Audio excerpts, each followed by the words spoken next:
All right, everyone.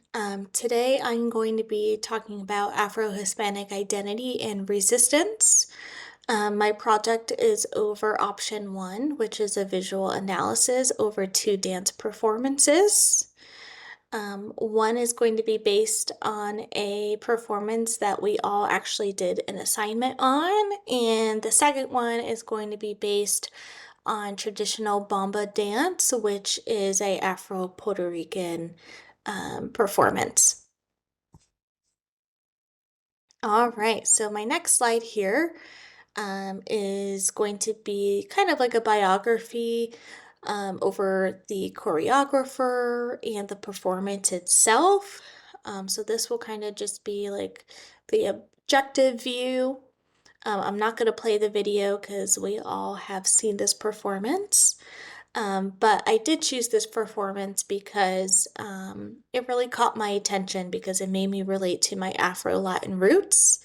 Juan's story was really relatable and made me emotional. The choreographer's name is Eduardo Villaro. His work really shares and represents Afro-Latin culture, identity, the history, challenges faced, and so much more. So that's why I really enjoyed the performance because it did a really good presentation over, the story of Juan, him becoming an Afro-Hispanic painter after facing challenges of being an enslaved Afro-Hispanic painter. He experienced a lot of discrimination. So this allowed me to understand the tough emotion of the performance, and it really did a good job at storytelling that.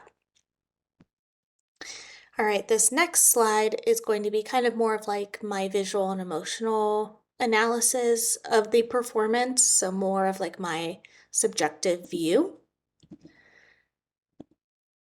All right, so I felt the emotion and burden of Juan's story. I personally grew up in Hispanic culture, and I have a mix of Afro-Hispanic in my family, so I related to his pain of being treated as less than. He was being discriminated and not being treated as an equal human being. And, you know, there was a part in the performance where, Juan was used as a chair, like as a prop, where the woman kind of sat over him and kind of like overpowering and controlling. And I felt like this performance really showed that. It showed, the mistreatment and just like the hardship Juan was facing. My next slide is going to be representing my second video performance. It is the singer Raul Alejandro, and this is his music video, Besito en la Frente, which just means like kiss on the front, like kiss on like the forehead type of thing. And just a little background, kind of objective background on him as a singer and just like the background of this video. Raul Alejandro is a well-known Puerto Rican singer. He has a lot of popular reggaeton hits, and he's really known not just for his music, but him performing Afro-Caribbean traditions, like in this music video, which covers bomba traditional dance. And that is an Afro-Puerto Rican dance. It's going to represent, the flow of the dance, the movements. It's going to show obstacles in the dance and the culture. And it really shows the communication and connection between the drummer and dancer. I'm not going to show the whole video just for time's sake, but I want to show enough just so you guys can experience and see that traditional bomba dance. So just really pay attention to the dancers and the drummer. I'm gonna put subtitles on really quick. So La bomba no es solo música, es la tierra hecha sonido.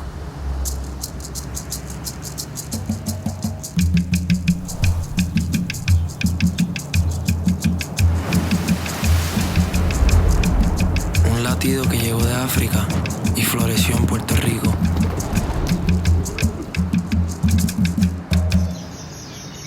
Un diálogo vivo entre el tambor, el cuerpo y la voz colectiva. Cada paso y cada golpe en el tambor nos recuerda que estamos conectados con el pasado y con el futuro.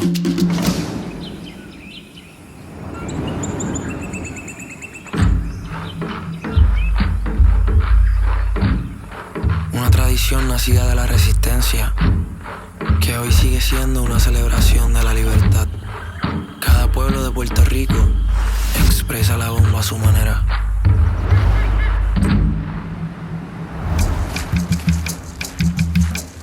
Los ritmos laten en la arena. Un diálogo improvisado donde el cuerpo ordena y la música obedece. Okay. I'm going to stop there. You guys kind of got the key point of what traditional bomba dance will look like. Now, my next slide, I'm going to be giving you more of my subjective view and kind of visual and emotional analysis over this performance. All right, so in bomba dance, the dancers are the leaders and the drummers play according to the dancer's movements, which is opposite. Most dance performances, the dancer is following the rhythm of the music. In bomba dance, it's completely opposite. So the drummer doesn't start playing until they observe the movements the bomba dancer is doing. So they kind of start playing their beat based on the movement the dancer is doing. So they're constantly in eye contact and in sync. Without that, there is no bomba dance. And the performance fails. So it's really, really important for the dancer and drummer to be in sync. And that really hit home for me because I'm really proud of my Puerto Rican roots. Some examples to represent that outside of the dance itself is the costume. You may have noticed the skirts the women and dancers were wearing, and the rhythm made me feel, at home. Another form of dance is salsa dancing that I know a lot of us may be familiar with, and that represents, all Latin cultures, not just Puerto Rican, as well as Afro-Hispanic cultures. But Bamba traditional dance is really known to celebrate Puerto Rico and the Afro-Latin roots. So Bamba dance is very much uplifting, happy, fun, and it's meant to gather the community. Now, this picture here is a good demonstration of Bamba dance. That's her skirt and costume that Bamba dances traditionally wear, and you can see the dancer and drummer are in complete eye contact. It looks like this picture was taken during the pandemic, and even during a hardship like that, you could see how impactful Bamba dance is because it still gathered a community and a group of people together and celebrating the culture. And I think that's amazing, especially during a hardship. All right, now my next slide, I'm going to be connecting the two video and performances and some similarities they have. All right, so both performances, they do a great job of representing Afro-Hispanic identity through different movements, different dance styles, different storytelling. Buscando a Juan was, more the hardships, right, that Hispanics can face, like with discrimination and not being able to be free, struggling with your identity. Where the Raul Alejandro's music video, the Bamba dance, is complete opposite, right? It's a celebration of the culture, the community, and it's meant to bring people close together. So I felt both performances represented Afro-Latin dance in a great way. It showed the passion and emotion both on the hardship side and the celebration and fun side. So I appreciate that both sides and representation was displayed. All right. Now this next slide, I'm going to be sharing the three elements of dance I selected, which is time, space, and energy. My own personal opinion, I feel like these three dance elements can be used in almost any dance performance, because the time is, the musical timing, the space is kind of where the performance took place, and the energy is the emotional and impact of the performance and storytelling. So I feel like almost every performance can hit these three marks. So that's kind of what influenced me in picking these three. But with starting with time, both performances not only did a good job with the musical timing, Buscando a Juan was more emotional, more heartfelt. It's meant to kind of tug your heart a little bit with the drama and emotion.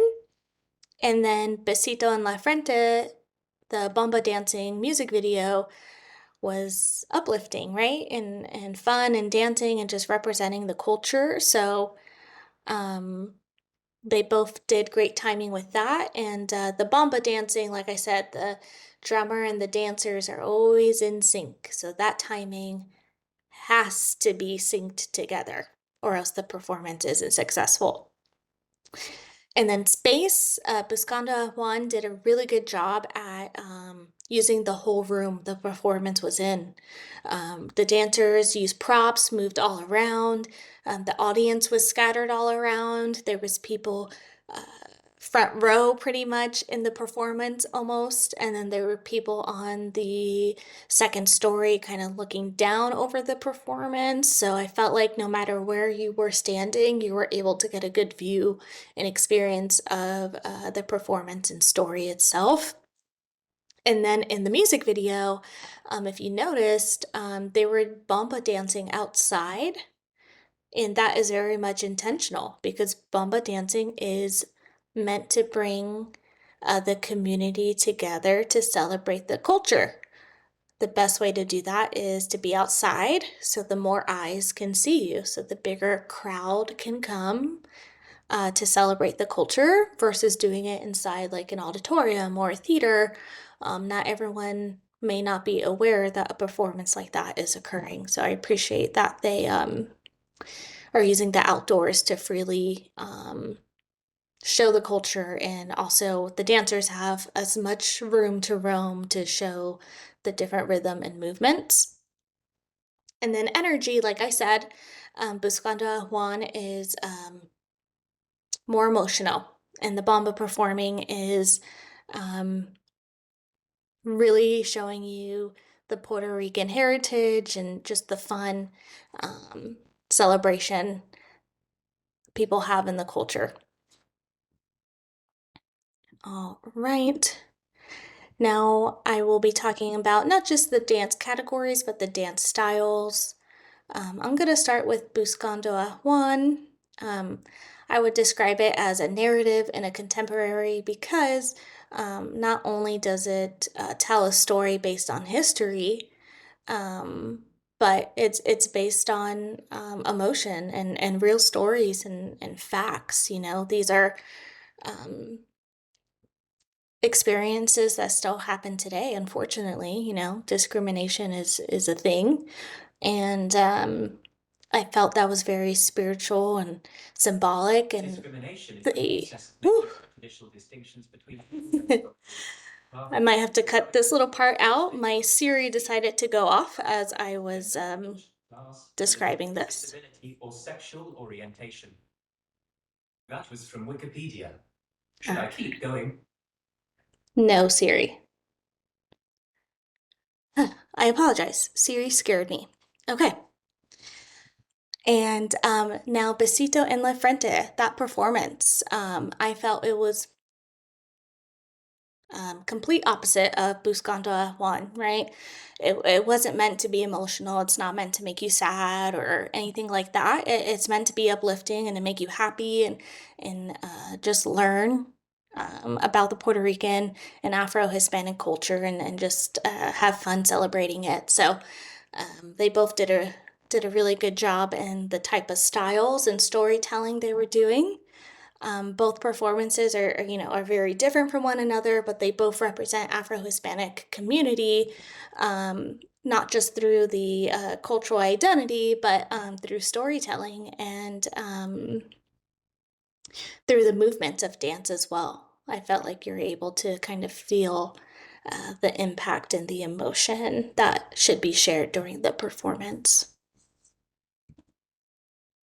All right. And now my personal reflection is something I felt comfortable adding. I know in the instructions of the project, it was recommended to add this as like a separate attachment. But for me, it kind of goes with the project and it makes sense for me to share my reflection with you guys on how I analyzed the performances and broke down the different elements.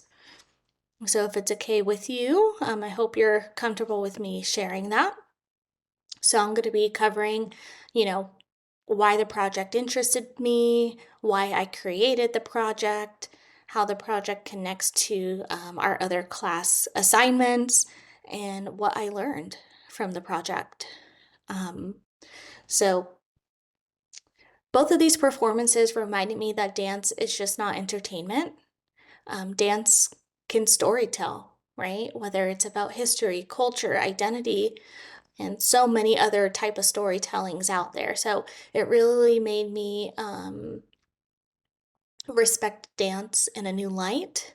I've always respected dance, but before I used to just watch it for entertainment purposes, and now it has inspired me to um, really respect all the small detail that goes into a performance and the hard work. And I do appreciate that. And it's also helped me tap into, my Hispanic heritage and my culture. And that's really given me some inspiration and something to look forward to and something I want to learn more about. I want to bamba dance, I want to salsa dance and kind of just tap into that side of my culture. So why did I choose this project? Um, I chose this project because, I'm able to connect to my culture. But I also learned, how to analyze a dance performance and how to break down the different dance elements. It made me appreciate the performances and everyone in the background, choreographers, the costumes, the props, the audience. So much goes into it, so much hard work. Um, the next question, how did you create this project? The short answer is research, but um, really what sparked my interest in this topic was after we did the assignment with Buscando a Juan, I really did connect to it with the Afro-Hispanic identity and my culture, and I wanted to continue connecting to that. So when I saw this project, I thought that was a great inspiration for me. It also is keeping me really engaged because it's something I'm really interested and passionate about. Um, and so once I had that idea in my head, I knew I was going to create a slideshow like this because that's something I am comfortable with. I'm not a creative person. I'm not someone that knows how to draw or, can put together a poster board. This allows me to um, share information with you, share visuals with you. Plus, you're getting to, see and hear me and hear my own perspective and point of view outside of the facts. So I think this is a great way for me to kind of share um, what the project is about and what the content is about and my point of view. And the next question, how does your project connect to class content? Yeah, I think this project really taught me how to break down and analyze a dance performance. It taught me how to use um, the skills I learned from previous assignments, and I was able to apply that into this project. That's what helped me, discover what dance elements I wanted to use and making sure I'm using the right vocabulary versus just sharing my opinion. I am sharing my opinion, but I'm also making sure I'm connecting it to dance elements and the purpose behind the project and the performances. So I've learned a lot. Um, so I feel like um, the class content and what I've learned correlate together. But I also learned, more about my heritage, more about Bamba dance. I learned that singers can um, also be more than a singer. They are performers that can share an impactful message. I learned, to use my other assignments and tools to apply those skills into future assignments. And, it made me just feel comfortable and confident, and inspired me to share what I've learned and a little bit about me and my heritage with all of you. And this next slide, I am going to be sharing all the resources that I used for my research. I'm going to keep that open for a minute or so, just in case if anyone wants to go back and finish the music video, you are more than welcome to. So here is my works cited page.